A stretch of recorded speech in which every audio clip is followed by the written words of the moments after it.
Hello friends, welcome to my channel mister Stam India. आज के इस वीडियो में हम लोग हार्डवेयर नेटवर्किंग कोर्स का एक पूरा ओवरव्यू देखेंगे। इसके अंदर हम लोग देखेंगे कि हार्डवेयर नेटवर्किंग कोर्स के अंदर बेसिकली हम क्या क्या पढ़ते हैं। साथ ही हम इसमें ये भी देखेंगे कि इसके लिए हमें क्या एलिजिबिलिटी क्राइटेरिया है और इसको कंप्लीट करने के बाद हमें कौन से जॉब रोल्स ऑफर किए जाते हैं। साथ ही उस कंपनीज में अगर हमें कोई जॉब रोल मिलता है उसके साथ ही कुछ रिस्पॉन्सिबिलिटीज़ भी होती है, तो हम इसमें ये भी देखेंगे कि हमें उसके अंदर क्या क्या रिस्पॉन्सिबिलिटीज़ निभानी होती है, क्या क्या हमारे ड्यूटीज़ होते हैं। साथ ही इसकी टॉप हायर्ड कंपनी, जो टॉप रिक्रूटर्स कंपनी है, वो कौन कौन सी है, इसमें स्टार्टिंग में कितनी सैलरी देते हैं तथा इसमें आगे इसके लिए क्या ग्रोथ है, इन सब चीज़ों के बारे में हम इस वीडियो में देखेंगे। तो आप एंड तक बने रहिए और चलिए एक एक करके शुरू करते हैं। सबसे पहले हम जानते हैं हार्डवेयर नेटवर्किंग कोर्स है क्या। बेसिकली ये दो शब्दों से मिलकर बना है, हार्डवेयर प्लस नेटवर्किंग। इसका मतलब यह हुआ हार्डवेयर और नेटवर्किंग दोनों अलग अलग चीजें हैं, लेकिन हार्डवेयर नेटवर्किंग से ज्यादा कहीं उचित इसे आईटी सपोर्ट का कोर्स करना होगा, क्योंकि इसके अंदर हम बेसिक इलेक्ट्रॉनिक्स से स्टार्ट करते हैं। बेसिक इलेक्ट्रॉनिक्स के बारे में देखते हैं, जिसमें कि हमें कैपेसिटर, डायोड क्या होते हैं, साथ ही कई तरह के चिप्स होते हैं जो मिलकर एक मदरबोर्ड का निर्माण करते हैं, जिसको कि चिपसेट भी बोला जाता है। साथ ही सारी चीजें कैसे काम करती है, ये बेसिक इलेक्ट्रॉनिक्स हम इसमें देखते हैं। जैसे आगे बढ़ते हैं तो इसमें हार्डवेयर के पार्ट्स के बारे में पढ़ते हैं, जैसे कि कंप्यूटर का मदरबोर्ड हो गया, उसके रैम हो गए, मेमोरी हो गए, मेमोरी के अंदर ही रैम आते हैं, हार्ड डिस्क आती है, साथ ही ऑप्टिकल डिस्क ड्राइव आते हैं, मॉनिटर हो गए, कीबोर्ड हो गए, माउस हो गए। इसके हर एक पार्ट के बारे में हम पढ़ते हैं। उसके बाद जैसे हम आगे बढ़ते हैं हार्डवेयर के बाद से, उसमें हमारा एक चीज आता है ऑपरेटिंग सिस्टम। जी हाँ, आप ऑपरेटिंग सिस्टम को ऐसे मान सकते हैं जैसे कि आपने एक स्ट्रक्चर बना दिया। स्ट्रक्चर बनाने के बाद से आप उसमें जान डाल रहे हो। आप समझो कि एक हार्डवेयर पूरा खड़ा है, अगर उसके अंदर ऑपरेटिंग सिस्टम नहीं है तो आप कुछ नहीं कर सकते। तो एक मीडियम बोल सकते हो, इंटरेक्टिव मीडियम बोल सकते हो। हार्डवेयर और जो यूजर होते हैं ना, उनके बीच एक इंटरेक्टिव मतलब एक इंटरेक्शन का काम करता है ऑपरेटिंग सिस्टम। ठीक है, तो ऑपरेटिंग सिस्टम के बारे में पढ़ते हैं। ऑपरेटिंग सिस्टम भी बहुत सारे टाइप्स के होते हैं।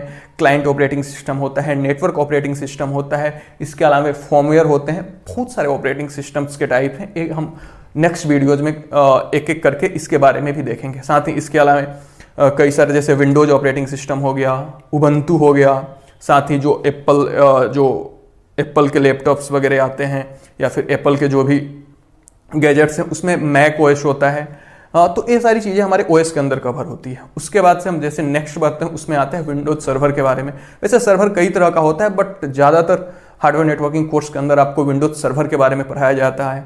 जैसे कि अभी विंडोज सर्वर 2019 है, 16 है, 2012 भी है।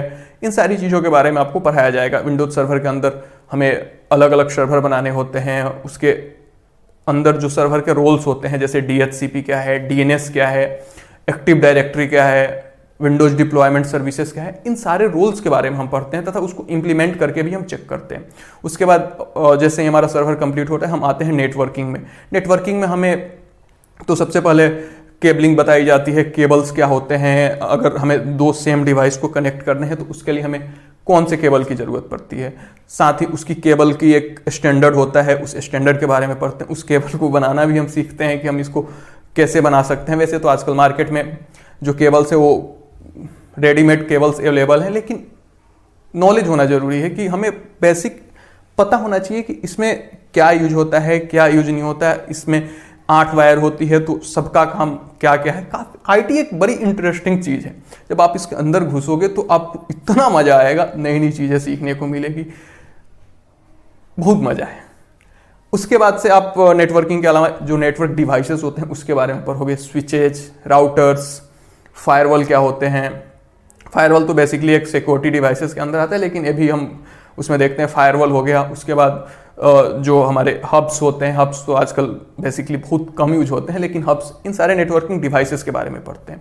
उसके बाद जैसे आप आगे बढ़ोगे तो उसके अंदर और भी बहुत सारी एडवांस टेक्नोलॉजी होती है, जैसे कि सिस्को के कई सारे कोर्सेस हैं, वो भी आपको सिखाए जाएंगे। जैसे कि सिस्को में हो गया, CCNA हो गया, जिसमें कि राउटिंग स्विचिंग होती है, सिक्योरिटीज होते हैं। बहुत सारे ऑप्शंस हैं नेटवर्किंग के अंदर भी। एक तरह का एक महासागर है, आप किसी एक चीज में आपको एक स्किल गेन करनी होगी। लेकिन जो हार्डवेयर नेटवर्किंग कोर्स है ना, एक पूरा ओवरव्यू सब कुछ समेटे हुए है अपने अंदर। पहले तो अगर आपको एंट्री करनी है देन ए कोर्स जरूरी है, क्योंकि इसमें सबका निचोड़ मिल जाता है, हर एक फील्ड के बारे में आपको जानकारी मिल जाती है। ठीक है, नेटवर्किंग करने के बाद से आपको लिनक्स वगैरह भी सिखाए जाते हैं बेसिकली, ठीक है। तो ये रहा हमारा सारा हार्डवेयर नेटवर्किंग कोर्स के अंदर हमें क्या क्या पढ़ना है, ठीक है। उसके बाद से अभी हम इसमें देख लेते हैं कि इसमें हमारे रोल्स क्या होते हैं। जैसे ही आप हार्डवेयर नेटवर्किंग कंप्लीट करोगे, आपकी प्लेसमेंट होगी या फिर आप कहीं जॉब के लिए अप्लाई करोगे, तो वहां पे आपको as a technical support engineer, IT support engineer, अगर आपको रिमोट सपोर्ट प्रोवाइड करना है तो रिमोट सपोर्ट इंजीनियर, उसके बाद as a resident engineer, field engineers, कई तरह के ऐसे पोजीशंस हैं जिसके लिए आपको हायर किया जा सकता है। साथ ही ऐसे आईटी एसोसिएट, आईटी एग्जेक्टिव, अगर आपने अच्छे से सर्वर वगैरह की नॉलेज ले ली है तो सिस्टम एडमिनिस्ट्रेटर जैसे कुछ मेन रोल्स बोल सकते हैं, इस रोल्स पे आपको हायर किए जाएंगे। जब भी आप हायर होते हैं उसके साथ कुछ आपको रिस्पॉन्सिबिलिटीज दी जाएगी। जैसे कि आप देख सकते हैं, अगर आपने टेक्निकल सपोर्ट इंजीनियर के तौर पे आपने ज्वाइन करा है तो आपको जो भी यूजर्स होंगे या फिर जो भी ऑफिसेस होंगे उनमें आपको टेक्निकल सपोर्ट प्रोवाइड करना है। अगर कोई भी इशू रिलेटेड हार्डवेयर नेटवर्किंग या फिर किसी सॉफ्टवेयर के थ्रू या फिर ऑपरेटिंग सिस्टम के थ्रू अगर कोई भी प्रॉब्लम आती है, आपको उसको फिक्स करना है, उसको ट्रबल शूट करना है और यूजर्स के प्रॉब्लम को सॉल्व करना है, ठीक है। उसके बाद से अगर हम बात करें तो इसके टॉप रिक्रूटर्स कंपनीज कौन कौन सी होती हैं, तो इसके टॉप रिक्रूटर्स कंपनी में आपका HCL हो गया, साथ ही विप्रो हो गया, TCS भी है जो कि कई सारे पदों पे हायर करता है, साथ ही एक महिंद्रा हो गया। मतलब बहुत सारी ऐसी कंपनियां हैं जो हायर करती है। बात करते हैं इसके स्कोप की, तो स्कोप जहां पे आपका दिमाग जाता है कि यहां पे कंप्यूटर है वहां पे IT वाले आपको मिलेंगे। ये बात आप गांठ बांध लो कि चाहे स्कूल्स हो, स्कूल से लेके एयरपोर्ट तक, हॉस्पिटल से लेके कॉर्पोरेट तक, सब जगह IT वालों का काम है।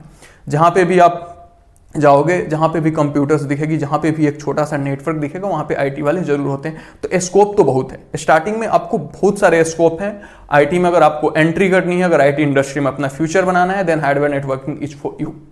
बात करते हैं इसके एलिजिबिलिटी क्राइटेरिया की, तो एलिजिबिलिटी क्राइटेरिया अगर आप 12th पास हो तो आप इसमें एलिजिबल हो, आप हार्डवेयर नेटवर्किंग का कोर्स कर सकते हो। लेकिन बहुत सारे MNCs कंपनी है जो कि 12th पास को नहीं लेती हैं, उसमें उनको जो ग्रेजुएट हैं वो ग्रेजुएट को ही फर्स्ट प्रायोरिटी देती है। लेकिन अगर आप सोच रहे हैं कि व्हाट आफ्टर 12th में 12th के बाद क्या करूँ, आप थोड़े से कंफ्यूज हैं, लेकिन आपको IT में जाना है, आपका बजट ज़्यादा नहीं है, आप BSc नहीं कर सकते IT में, BCA नहीं कर सकते, आपको BTech नहीं कर सकते, BE नहीं कर सकते, then this is for you.